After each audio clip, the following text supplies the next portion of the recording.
The launcher gives Yes. you an award. So I open, then I get a thank you card. So I read the card. It's thanking me for being the most trustworthy borrower and for continued business. They've never seen someone like me. So my colleagues did not know what it meant. They thought the employer had awarded me. For some reasons, I was a good employee. They came to realize after I had left when the first media house in this country came for that story. So when the story was aired, that's when many of my former colleagues then were calling, "Boss, you mean that trophy was not given to you by the employer? You mean you've been struggling like that?" That's when I realized, oh, this thing was not free money. This was a loan. Then I realized many of my colleagues were operating on the same budget curve like myself. Chances were high that when I was broke, they were even broker.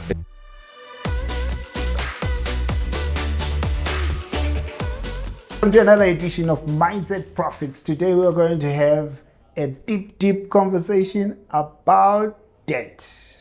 This is a conversation for everyone who has never been in debt, everyone who wants to get into debt, everyone whose life has been ruined by debt, and anyone in between. I hope I didn't leave anyone, because I have the only man I know who won an award for being in debt.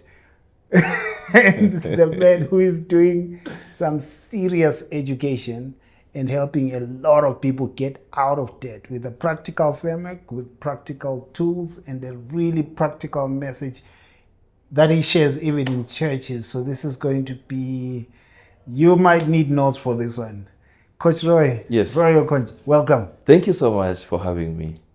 The only man with the award. Yes, I'm still the only award-winning borrower this side of the universe. Award-winning borrower. Yes.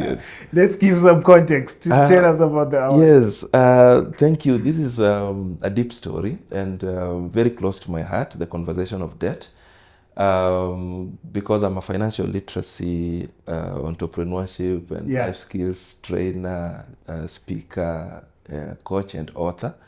But when it comes to debt, because it touches a certain nerve in me, I get carried away.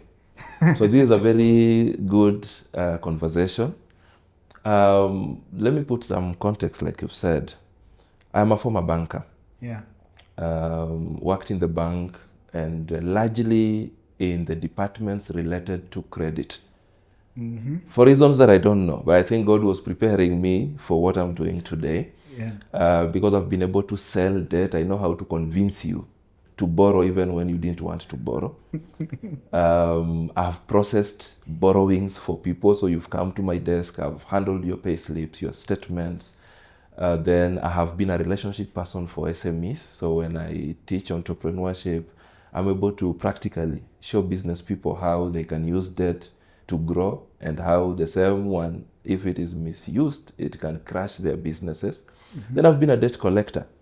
So you've gone there as well.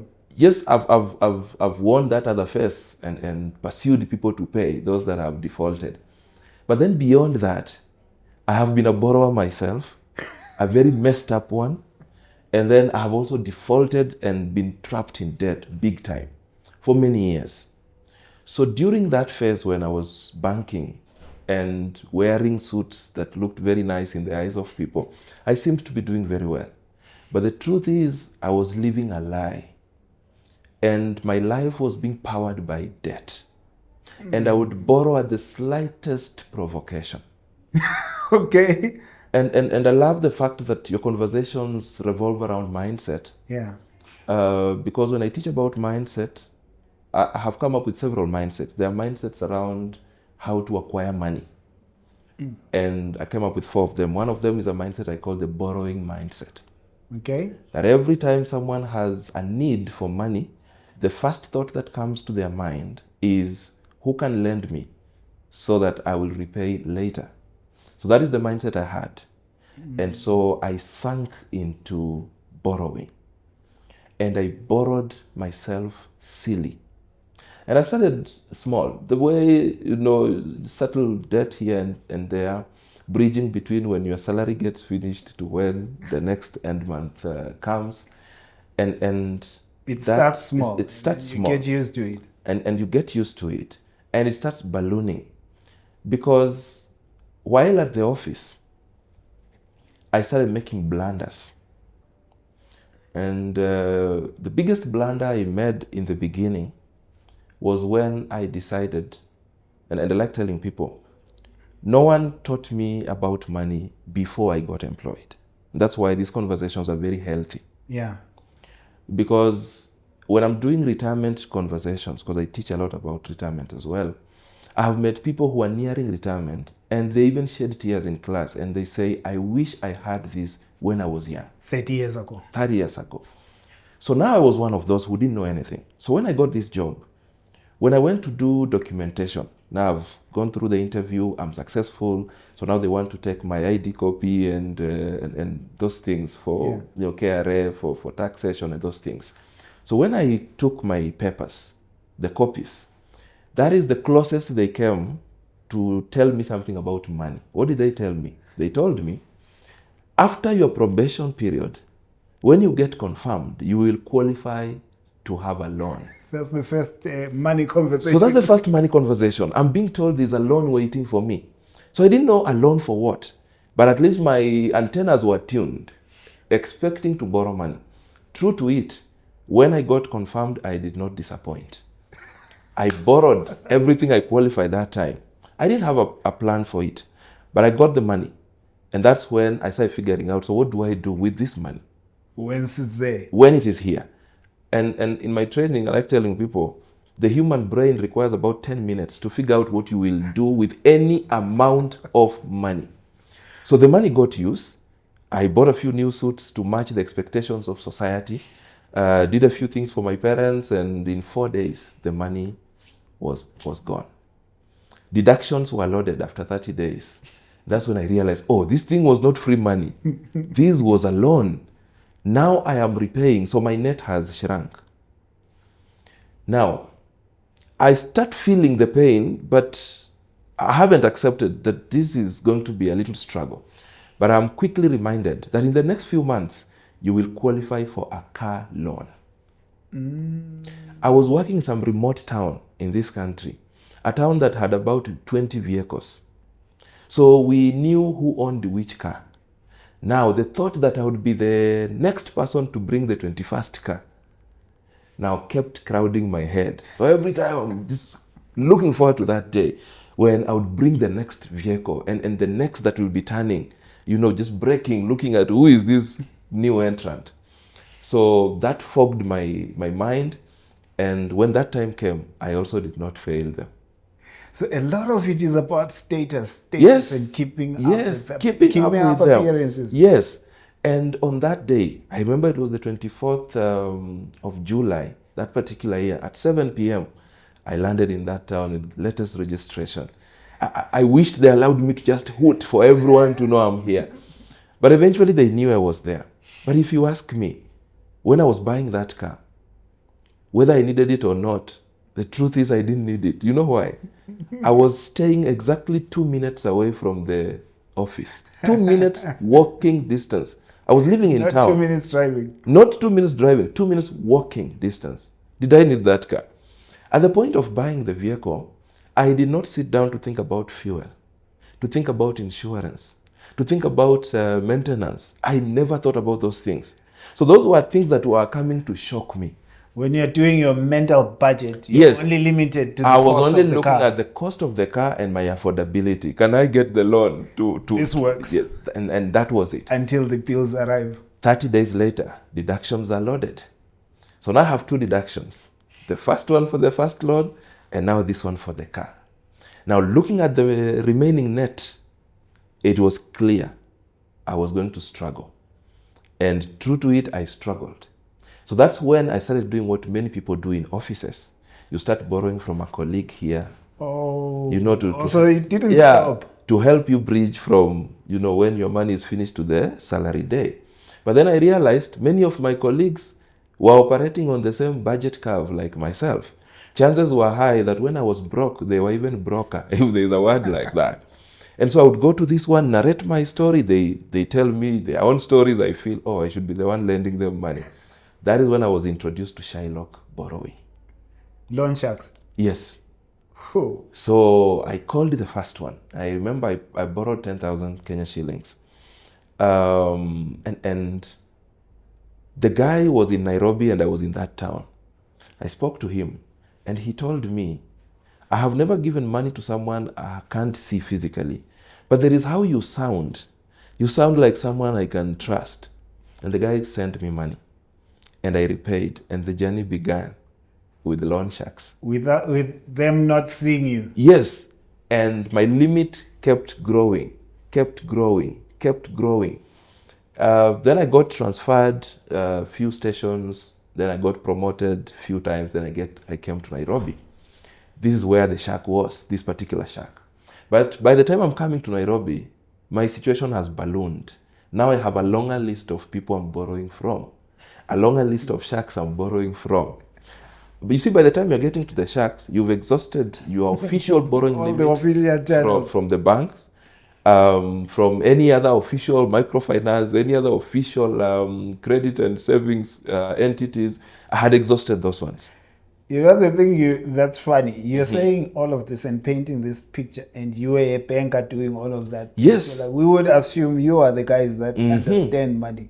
You see, that is very interesting. And sometimes when I speak to finance people in their professional gatherings, when I'm invited as a guest speaker, I like telling them, it is possible that you can be the finance guy controlling the money affairs of your company, and you're doing it brilliantly well, but your house is suffering. I was advising people, and they were succeeding on my advice, but I was not practicing it, because financial success largely, and we like saying, is about 80% behavior and only 20% head knowledge. So I had the head knowledge, a lot of it, and I would actually transfer it to other people. But results are products of actions. I was not acting on what I was teaching them, on what I was sharing with them. So I would consult for my customers, and they would actually succeed. They would come back and say how I helped them. But I was When you were thinking at the same time. And so that thing ballooned and ballooned. So when I was transferred to Nairobi, you see, Nairobi, we are buying almost everything. If I was struggling in a rural town where rent was just a little something, now I have come to Nairobi where my rent, and that was the cheapest I could get, was almost 4 times what I was paying in that other town. But you see, the pay structure of where I was working does not care where you work, whether you are in Nairobi or in a rural town. If we share the same grade, then we will share the same pay. You just move location. Yes, you just shifted location. So that meant my struggles were going to get to another level. Okay? So it was while I was in Nairobi that this particular shack decides, we need to award this guy. Because I had done business with them for years, every single month. My limit with them had grown. I had gotten to levels I would borrow amounts, no paperwork, and they would send. They know this one cannot fail us. Yes, this one will come back. And so one day, while at the office, a G4S guy walks in, and he's carrying a nicely wrapped package. G4S security? Yes. Oh. So they were the courier guys delivering the package. So the guy brings a nicely wrapped package. It's a big thing. And I look at it, I ask him, is it really mine? Because they're addressed to me. The guy says, yeah. So I tell him, don't go. Just stand there. I open. If it's not mine, you go back with it. So I open, then I get a thank you card. So I read the card. It's thanking me for being the most trustworthy borrower and for continued business. They've never seen someone like me. But the package is still heavy. So I look inside and I find a nicely carved elephant trophy that did not look cheap. And I looked at that thing and I released the guy to go. But I looked at it, and that's when I almost shed tears. My eyes opened. That's when I started questioning myself. How did I get here? The loan shark gives you an award. So I placed that particular gift on my desk. And I told myself that every morning, may this thing remind me of the journey ahead. I need to fight until I regain financial sanity. So my colleagues did not know what it meant. They thought the employer had awarded me. For some reasons, I was a good employee. They came to realize after I had left when the first media house in this country came for that story. So when the story was aired, That's when many of my former colleagues then were calling, "Boss, you mean that trophy was not given to you by the employer? You mean you've been struggling like that, and we would come to you and you're smiling and you're the one helping us and advising us?" And so that's when this reality came to the eyes of the world for the first time. What do you call the award? Sorry? The name of the award, what do you call it? No, I just call it an award. It's just an elephant, a nicely carved elephant trophy. Okay. Yeah. So I have secured it in my house because my journey of transformation would not have started. So do you share the picture of it? Yes, I will share the picture. I'd love to see. So now, I've given you perspective of the journey. Let me give you a little perspective of the depth of the mess, so that then you get to see why it attracts attention. When I went home that evening, I sat down and I did a list of the people I owed money. That's when I realized I was owing a multitude of people. If you would have asked me how many people I owed money randomly, maybe I would have told you less than 10. But now when I went and did a list of those people, that's when I discovered I was owing a record 86 lenders. 86. You know, I looked at that list. I didn't believe myself. But that was my list. 86 is not just a number. 86 are pressure points. Mondays used to be hell on earth days for me. It's like those people belong to a WhatsApp group. They discuss on Sunday. They say we are raiding him on Monday. Because I would get to the office and messages would start. And they would come. And people think I'm working, but I'm lost. My laptop screen is black. There's nothing. Because the moment the first caller comes, you get lost. In the world of debt, if you're struggling with debt, if a lender calls you, whether you pick or not, the message is home. The message lands emotionally. Yes. So roughly that is how that journey looks like. What does debt do to a person? What have you seen debt do to people? I like discussing the effects of the trap of debt. Because it's important that we clarify that debt is neither good nor bad absolutely. You and I don't have the power to declare that debt is absolutely good or bad. Because there is someone somewhere today who, when debt is mentioned, they wish the earth opened and swallowed them because of the struggles they have gone through. But there's another person somewhere who smiles when debt is mentioned because they've been able to leverage debt and be able to lift themselves economically from where they were to the next level. True. But now when you get trapped in debt, when you start struggling with debt, when you are no longer able to repay as you ought to, when you start borrowing from here to pay here so that you borrow again to pay another place, then trouble has hit your house. Now, when you're in that state, debt or that trap will do crazy things to you. When I teach about what the world calls work-life balance, I call it work-life choices. I like dividing life into 4 parts. And these are crucial parts of a human being. There is the health aspect of a human being. There is the social or relationship aspect of a human being. There is the career aspect of a human being. Then there is the financial aspect of a human being.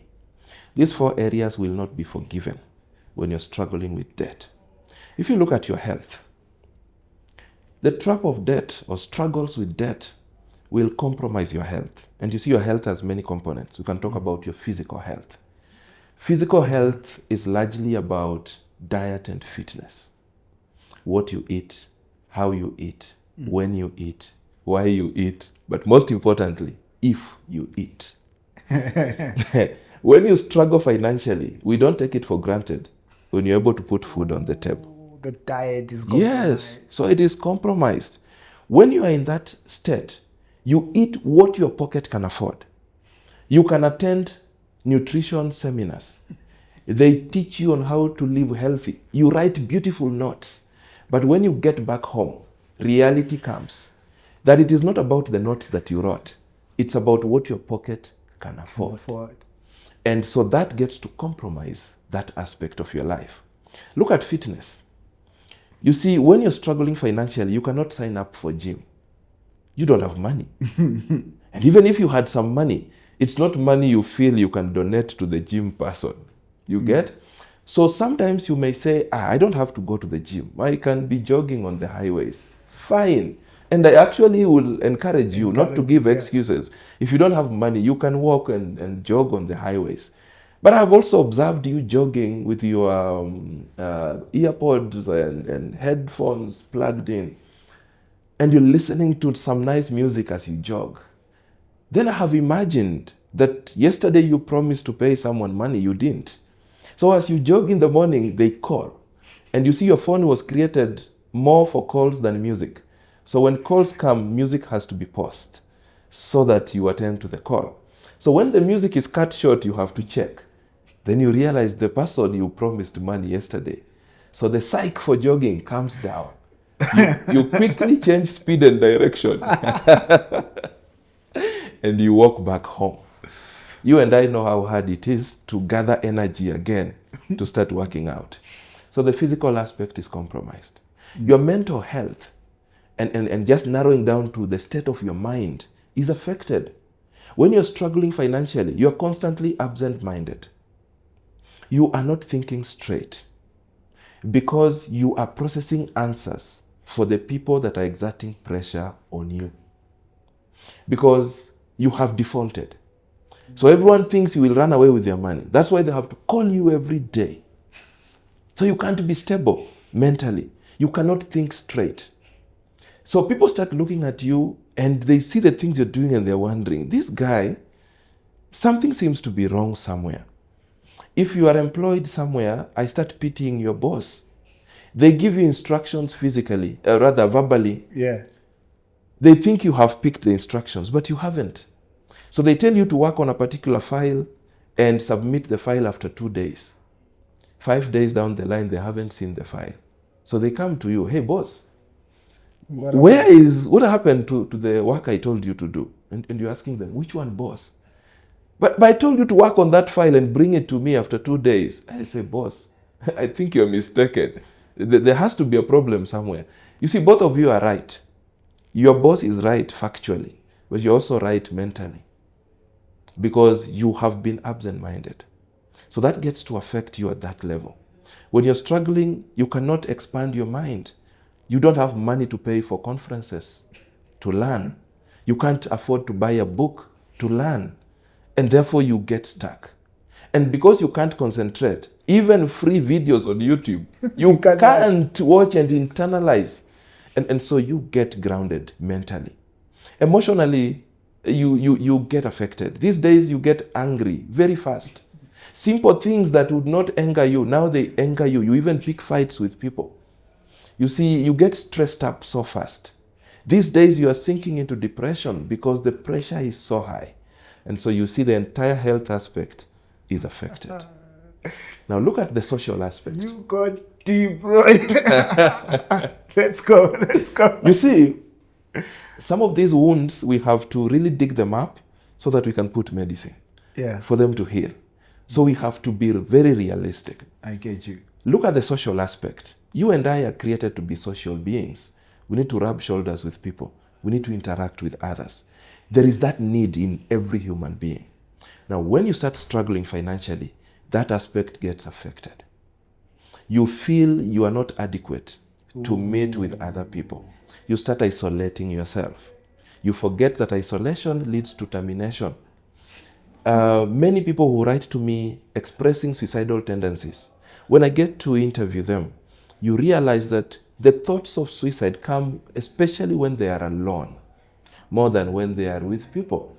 So that again begins to put you on a dangerous path. People who are married, many marriages are struggling today because of financial challenges. I have programs I run for couples, and there's a particular lesson, lesson number 3, where we get to ask the question, where does your money go? Okay. So the wife gets to ask the husband, where does your money go? The husband gets to ask the wife, and you, where does your money go? Then, being their coach, I get now to ask them, you as a family, where does your money go? And we need answers while we do this. During that lesson, couples often fight because it's a moment of very hard truths. When you're going through that struggle, you're not able to support your family the way you should. Very many men are hiding these realities from their spouses. Now, you don't want your wife to know you're struggling. I was there. I hid it from my wife for a while. So what do you do when you're hiding? When those calls come, you will excuse yourself. You leave your wife wondering, what kind of call is this? Who is he talking to? We will need to forgive her for imagining that you've started going the infidelity way. Yeah. That begins to eat into your marriage. Physically speaking, you don't have a sober mind to even concentrate, to even adhere or attend to conjugal duties. You can't. Yeah. Because your mind is not there. That begins to affect your marriage. Your spouse begins to imagine perhaps you get satisfaction out there, when the truth is there's nothing like that happening. It's just dead. It's just debt that is affecting you. I know very many friends who are very close. Today they don't see eye to eye because one gave the other money, the other was not able to repay. So that affected their friendship. I have seen very many social groups, investment groups of people who came together, pooled resources, and agreed to invest together. But because one of them or several was struggling with debt individually, they transferred their struggle to the group. They started thinking of how to defraud the group. They misdirected funds for the group. Instead of investing where they ought to invest, they used the money for personal issues. And trust was lost in the group. And now they need to dissolve the group. So the social aspect is affected from very many fronts. And so you as a person, you are affected socially. We've done health, we've done social. I love how deep you go with this. Let's go into your career. You and I again were created to be workers. We get value, we get meaning in life from what we do. And so if what you do is making sense, you are a stable person. When someone asks you, what do you do for a living? It's a question you want to answer. But if you do not have something meaningful going, that is a question that can throw you off balance. Now, some people will be employed. Some people will be business people. If you are employed, that is your work. If you're struggling financially, we have said you become absent-minded. So that means you cannot concentrate at work. Your performance is at stake. That means your boss begins to question why they should keep you there. Tasks that would take you 2 days, they take you 2 weeks. No one wants to have you. You're now a liability to this organization. Why should we have you? So then that begins to affect your job. There are some people who are in finance dockets. They perhaps handle some petty cash where they work. When you're struggling with debt, the people you owe money are calling you. When you look at this other side, you see some few amounts, a few coins that you are handling for the organization. Temptations come. You know, I could use this money to pay off this guy. Before the company needs the money, in the next 2 weeks, I'll have gotten the money. The moment you touch company's money for personal use, 2 things are bound to happen. One is that if the company was to require the money after 2 weeks, 2 weeks will come very fast before you get the money. Or 2, the company will need the money before the 2 weeks that you thought. Either way, they lose confidence in you. I know you lose people your job. who have lost their jobs. When I was struggling, and I was a banker then, I think it's only God who held me and the values that I was raised with. Because I remember moments that would be very tempting. And I know colleagues who actually lost their jobs because they were tempted to defraud the bank. Before I left the bank, I was in a docket that involved investigation. And I would be tasked to investigate some frauds. And we would unearth that the reality behind this fraud is that this guy is struggling financially. Because I go to the vault and I'm looking at millions of shillings. And you can very easily begin to imagine, this can be my money. This can solve my situation. This can solve my situation. And if you are not keen, if you are not well grounded, you will be tempted to pick that money, to walk out with something. That will put your job on the line. Because a job like a banking job is a job that rides on integrity. In the bank, we judge the intention, not the amount. That is why if we find you trying to defraud 1 shilling, you will go home. Jeez, man. Okay. Because if you have the thought of making away with 1 shilling, then you can make away with 1 million, with 1 billion, if you get opportunity. So if we can kill this as early as possible, then that would be okay. Look at a business person who is struggling with debt, whether it is business debt or personal debt. Again, if the individual is struggling, and when I speak to leaders on governance and leadership, I also show them how your personal struggles will come to show at the corporate level. If you struggle financially as an individual, chances are very high the corporate body that you're leading will have those tendencies. Unless the governance is so well structured that you as a person do not have a bigger say. But if you do, we will see it. So if you are a business person, there is how your personal struggles begin to get into the business. And if it is your business struggling, there is how it will begin to go into your personal life. So if you struggle with debt, you will not be able to pay your suppliers.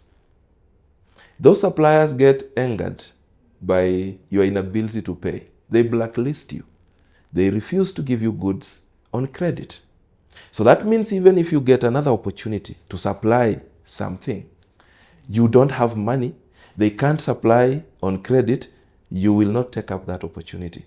That begins to eat your business as a career. You start to lose future opportunities. You start to lose future opportunities.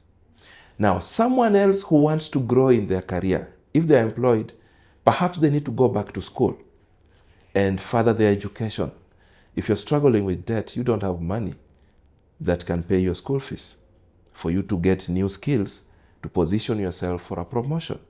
So that means then you get stagnated in your career. No one wants that. So that is how it gets to eat into your career, whether you are in business or you are employed. So let's go into the 4th division of life. I call them divisions of life. Yeah. And that is your financial life. We live a life powered by money, and so we cannot ignore the financial aspect of life. And by the way, if any of these 4 divisions is struggling, it blocks your enjoyment of the ones that are working. If your relationship is okay, but your money side is struggling, it will affect you from enjoying the relationship. If your career is doing very well and you have risen through the ranks, but your relationship is struggling, you don't have peace to focus on your job. That is how you see a CEO walking in, they are very moody, they cancel meetings, which were very crucial meetings because of pressure from home. and so that is how, when I'm speaking about work-life choices or work-life balance, there is how then I begin to show how they are related and how they are important. So the financial division is very critical because it powers these other divisions. Okay? There is an aspect of money that is needed to make your health aspect to work well. There is an aspect of money that is needed to make your social aspect of life work very well. There is an element of money that is intertwined in your career life. Now, when you're struggling financially and the trap of debt is on your neck, there are things in the world of money that refuse to make sense. You will attend seminars, you will watch videos, people will speak about saving, and you are wondering, do people still save in this day and age? It's not practical. It's not practical. The truth is, that is a gospel that will not lose meaning ever, but it doesn't make sense to you because of your struggles. When people talk about investing, you're wondering, because you can't invest with what you don't have. I like saying saving helps you get the seed, but investing helps you get the harvest. Yo. So now, you cannot chase the harvest without seeds.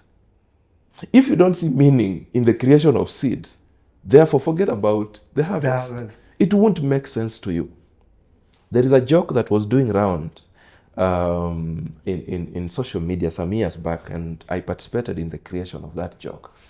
It was about the different types of salaries or incomes that people have. And there is a salary that we called the onion salary. Okay. This one, when you receive it, you look at it, you start shedding tears. Okay?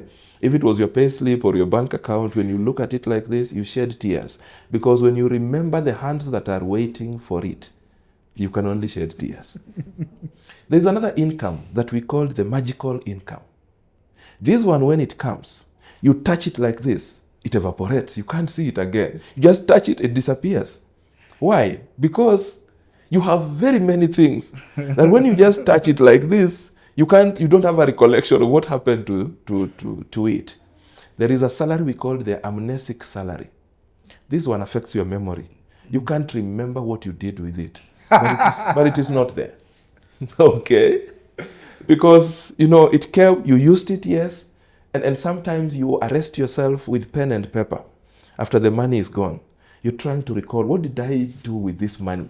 But you have amnesia. Right? So you remember, I had this amount of money. I bought tea for someone, some coffee for someone. I bought a shirt. I bought what? But then your head goes blank before you fully account for the money. And you find yourself consoling, yourself and just telling yourself, at least I didn't use the money in a bad way. Yeah, it's gone. I can't remember, but yeah, that's it. There's a salary we call the storm salary. Okay. This one, you stopped caring when it comes or when it goes. After all, it leaves you the same. It comes like a storm. So it will come and go. So it's fine. Makes no difference. It's fine. All right. So what I'm saying is this. When you struggle financially or when you're trapped in debt, your income account becomes porous. It has holes. It loses its money holding capacity. Right? So money comes, but there are holes where it seeps through. And sometimes, and there was a salary that we call the virtual salary. Okay. The virtual salary exists only in records. If you are employed, your employer has a record that says, yeah, this guy is our employee. Okay. If you went to the HR department, they have a record saying, yeah, we pay him or her this much money. If you go to your bank account, there's a record that says, yes, whatever they paid landed here. But if you ask your fingers to say something about your money, they have nothing. Everyone respects you. They know you are a serious person. If you have a security guard where you live, when they open the gate for you, they salute you. But they keep wondering, this guy cannot even tip someone. This guy, all the years I've saluted for this person, they can't even give a small tip. What kind of people are these? But the truth is, you don't have.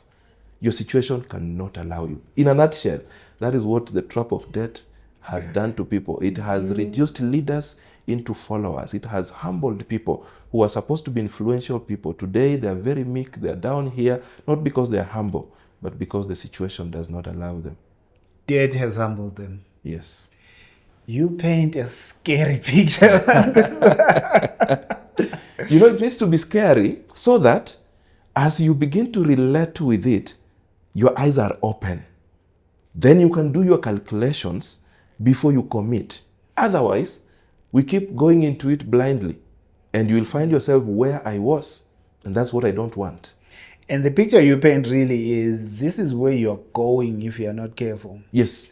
And exactly. I think you paint it so clear that to anyone listening, they know this can't be my future. True. I don't have to be in that number. Mm-hmm. How do we get out of it? How do I break free from it? Because I know you've got a framework around breaking free from this. Yes. And I work a lot using frameworks. And I can tell. In my trainings, I like developing models. Simple things that that would help someone understand.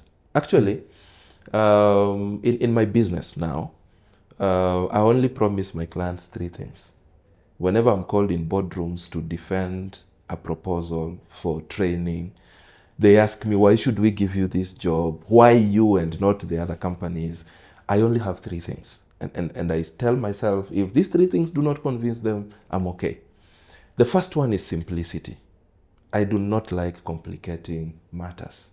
You give me a complex concept, I want to break it down to a level where majority, if not all, can be able to understand. Then 2 is relatability, that you can relate with what I'm saying.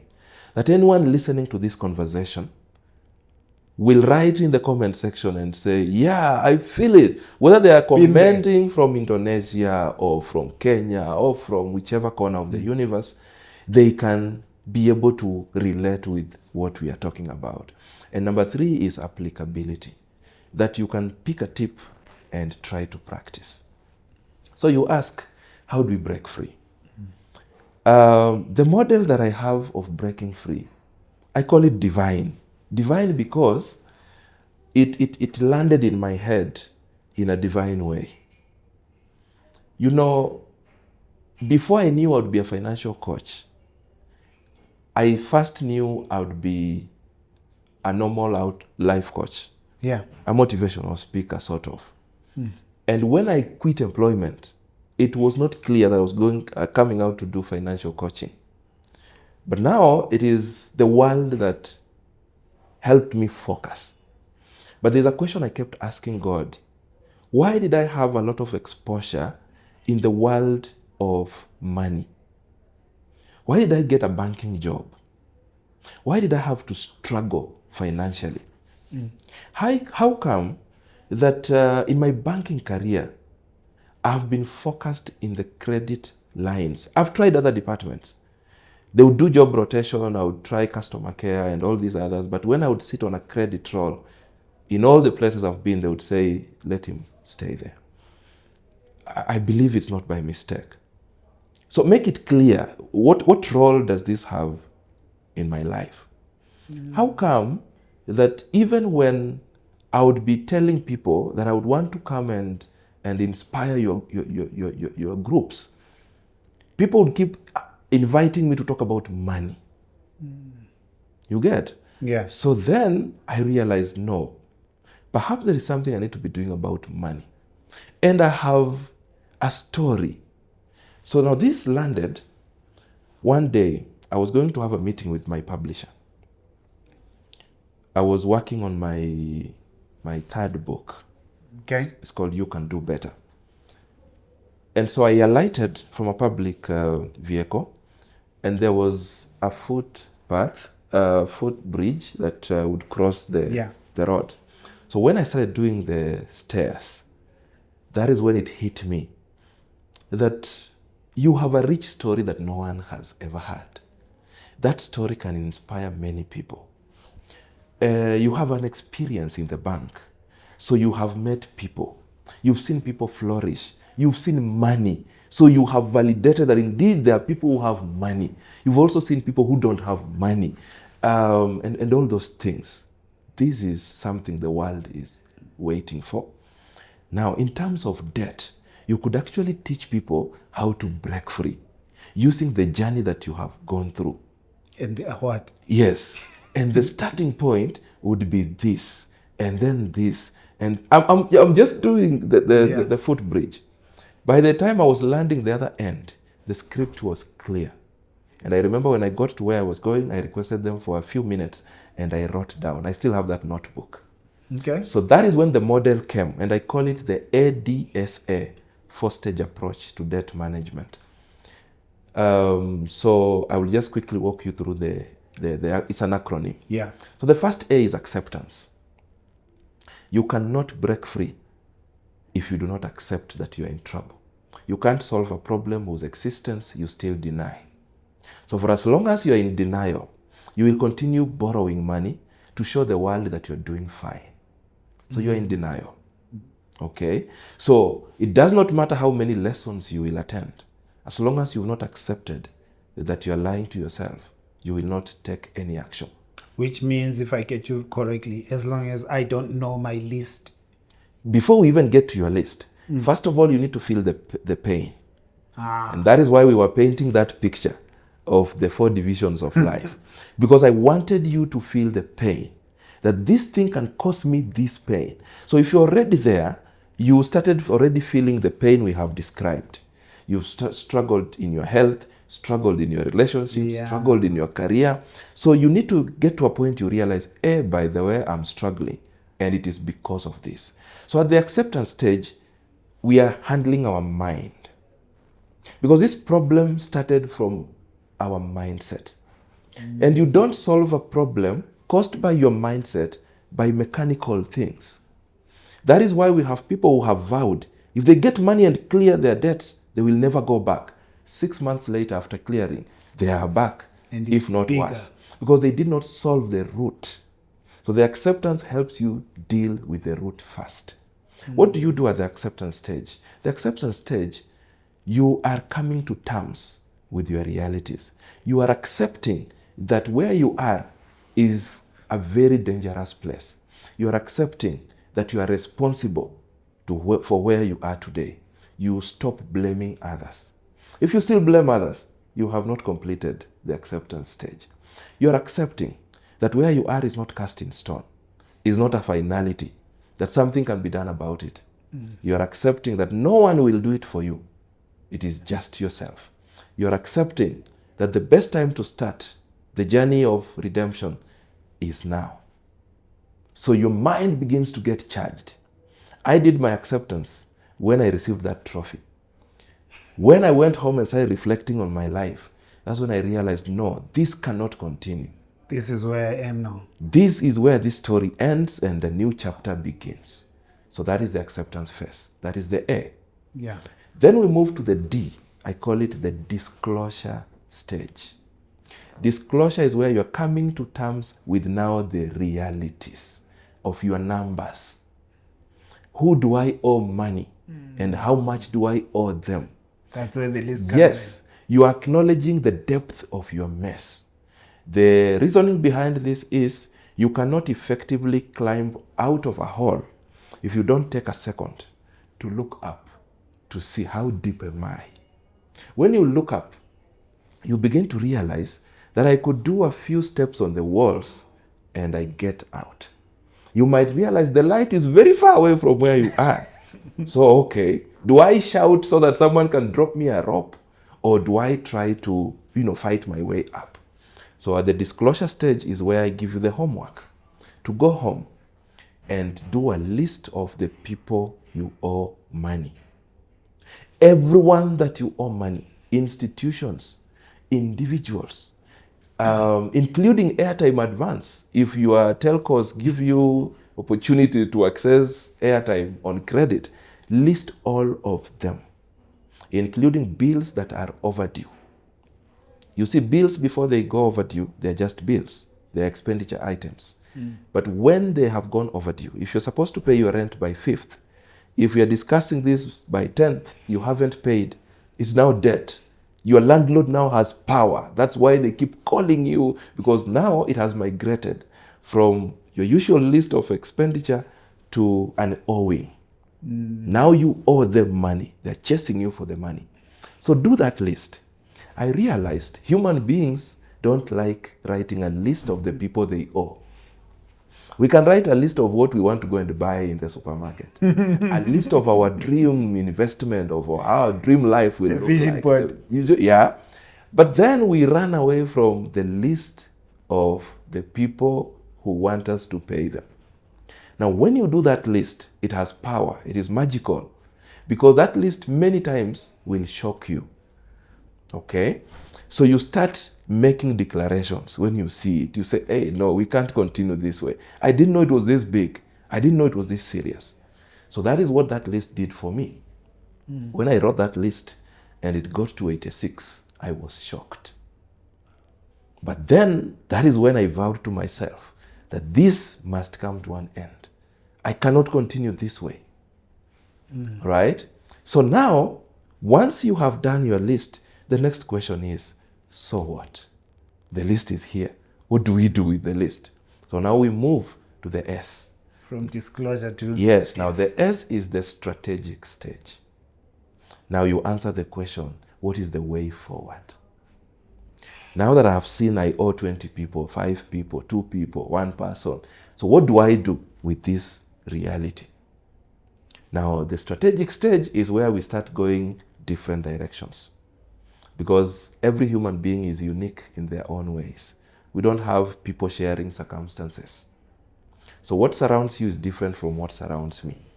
Actually, I created the one-on-one coaching to address the strategic stage. When people come for one-on-one, now I treat you as you.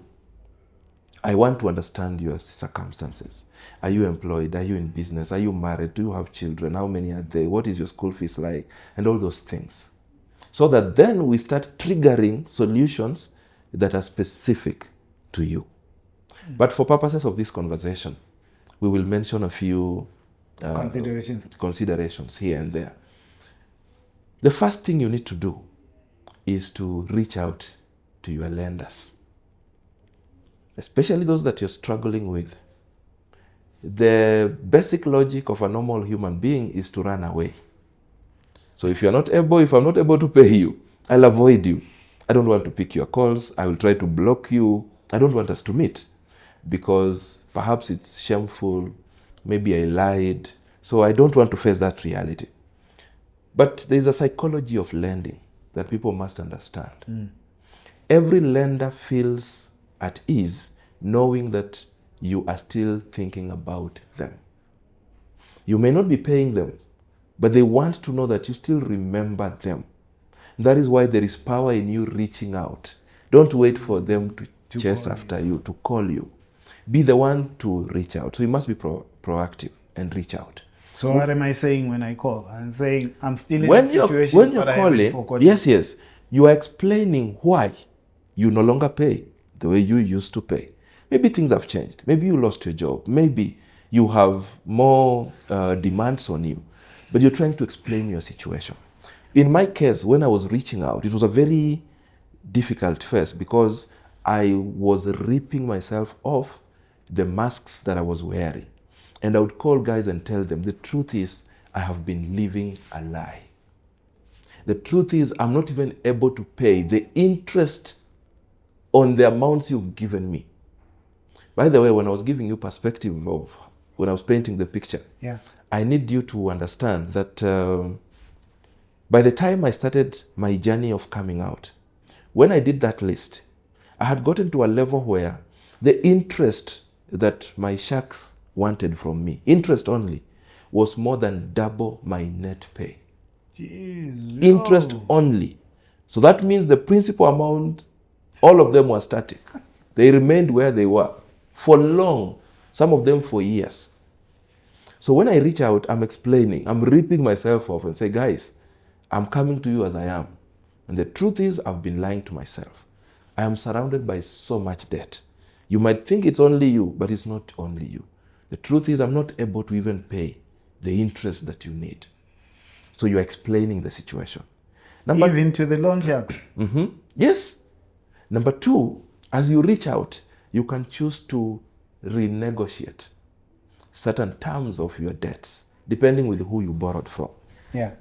Sometimes people assume that the lender will not listen. But I like encouraging people. This world goes in the way of those who know how to speak up. Solutions go to those who know how to open up. If you sit down and say they will not hear and understand me, you will surely not get any solution. So you could reach out and try to renegotiate. What are you renegotiating? You're trying to renegotiate maybe for them to give you some more grace period, some time to breathe. That I'm no longer able, but allow me some 3 months to reorganize myself. Then we can revisit then. That will give you some peace. Because in this state, you need peace for you to even figure out solutions. Those who come for the one-on-one for debt management, I like telling them, my concern is 2 things. 1, your peace of mind. That is number 1. And number 2, the cost of what you have borrowed. Because if you borrow from expensive sources, then I want us to pay attention to them because they are bleeding you faster.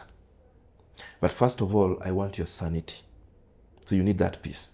You are maybe renegotiating on the repayment amount. You used to be able to pay maybe 1,000 rands on a particular loan.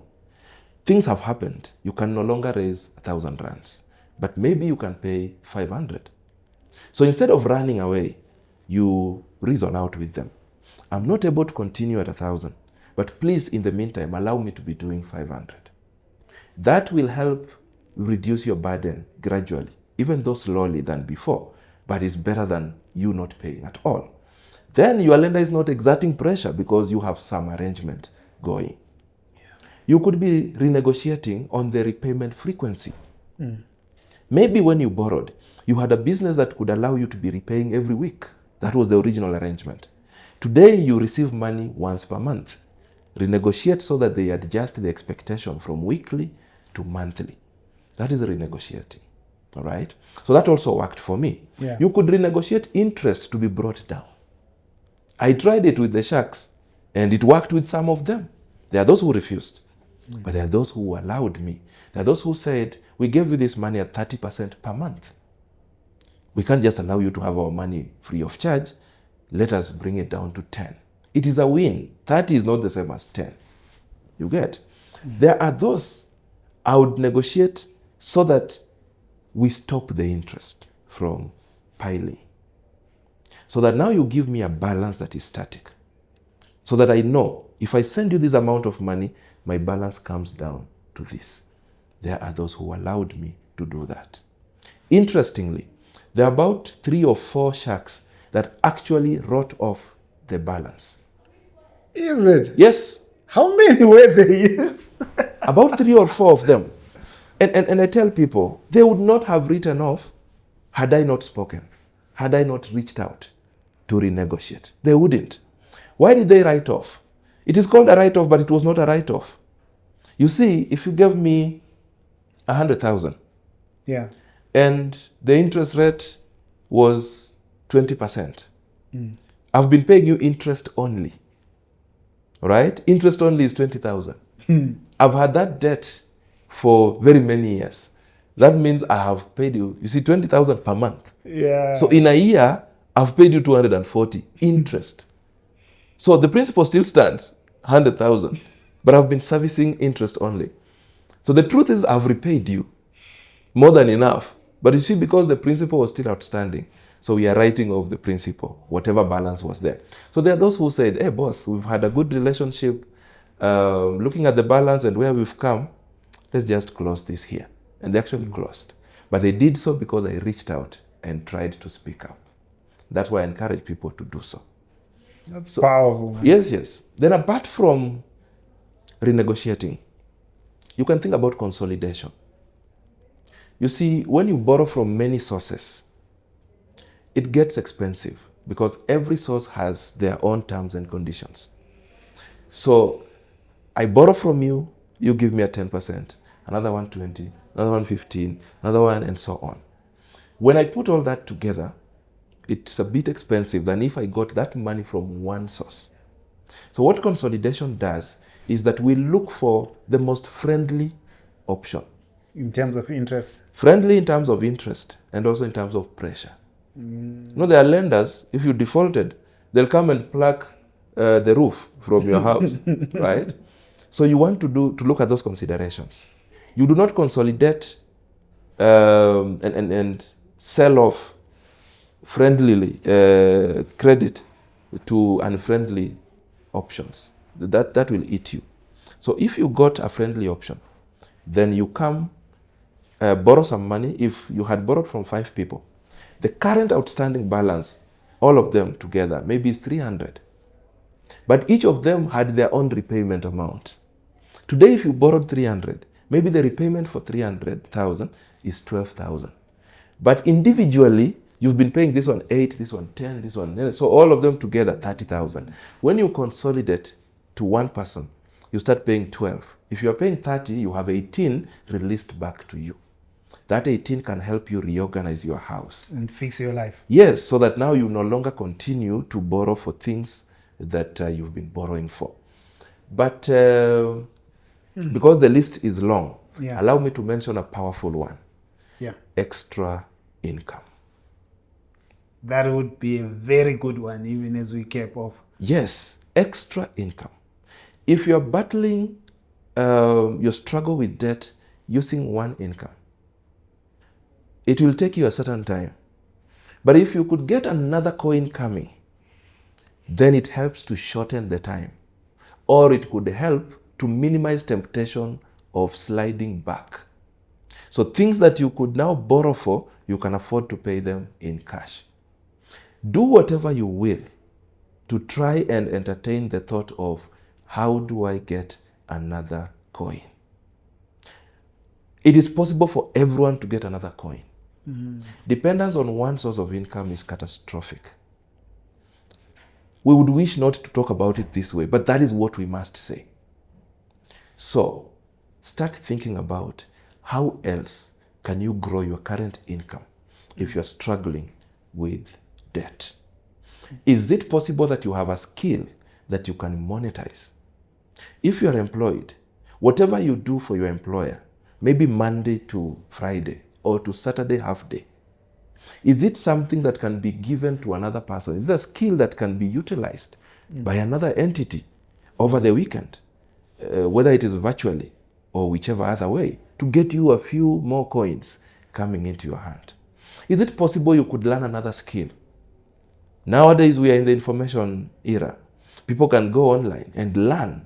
Go learn photography, learn videography, learn editing, learn graphic design.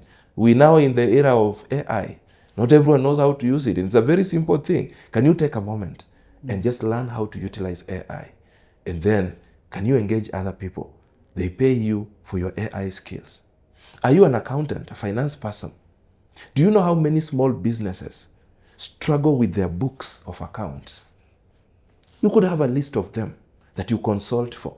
Charge them very affordable rates, but purpose to find a bigger list of them, so that then you have several coming to you, and that will give you another coin. Do you have a talent that you have been joking about? You know, I used to draw, I know how to sing, I know how to play guitar, I know how to do these things. Can we commercialize it? And if you don't know how to commercialize, reach out. I will show you how to commercialize. It is very possible that everyone can get another coin. When I was battling that thing, I remember I authored my first book, Relate Well, Live Well, when I was still in this struggle. And that book started helping me get another coin. I started speaking when I discovered the gift of speaking. So I started reaching out to schools, and I would write to principals of schools and tell them, I can come and inspire your learners and inspire your teachers to be more energized and things like those. So over the weekend, I do banking up to Friday or Saturday. Then I've been invited to a school somewhere on Saturday evening. So I would go to a school and come back with some 5,000 that I did not have. So that started helping that particular journey. So what I'm saying is, every person, if we focus our attention to getting another income, we can be able to get another income. That will sort your situation in a very big way. The last A, because it was A, D, S, and I was about A. to ask, because I'm still on the strategic moves, Yes. and you're breaking them down Yes. so nicely that there's something missing. Yes, yes. So now the S was the strategic point. But at the S, you're simply deciding what you will do. Yeah. I will reach out. I will call him tomorrow and explain. I want to consolidate. You're just deciding. So the last A is action. Action makes it now realistic. If you're planning to reach out to your lender and renegotiate, let us see you. Call them, book an appointment, and get to go and have the conversation. Move it from a plan into execution. As it is at the action stage that we now get to actualize the strategies. If we say we want to reach out and explain, let us reach out. We want to reach out and renegotiate, let us reach out. If you say, I will consolidate, let me see you trying to compare different lenders You know, what is your rate? What is your rate? Can I qualify for something? Let us see you now rolling your sleeves, getting your hands dirty to do things. If you choose to get another coin, let us see you begin to examine avenues that can give you another shilling, another rand, another dollar. Let us see you doing something. If you want to take up a part-time job, let us see you practically begin to apply for part-time opportunities. It is action that eventually gets to seal this that we have been talking about. But the truth is that the trap of debt is not cast in stone. If you're struggling with it today, you don't give up. You make a commitment to yourself that you're going to battle this thing until you see the other side of the fence. Because life on the other side is beautiful. When no one is chasing you for their money. When, if you borrow, because I still borrow, I'm still in debt, but different type of debt. Now when I go to the table of borrowing, I'm negotiating different things. I am saying, hey, I have this book that is being demanded by this organization, this number of copies. We need to do a quick printing. I need cash right now. I've done my maths. I know if they give me this much and I'm selling the books at this much, I have this much. I pay them their money, I make mine.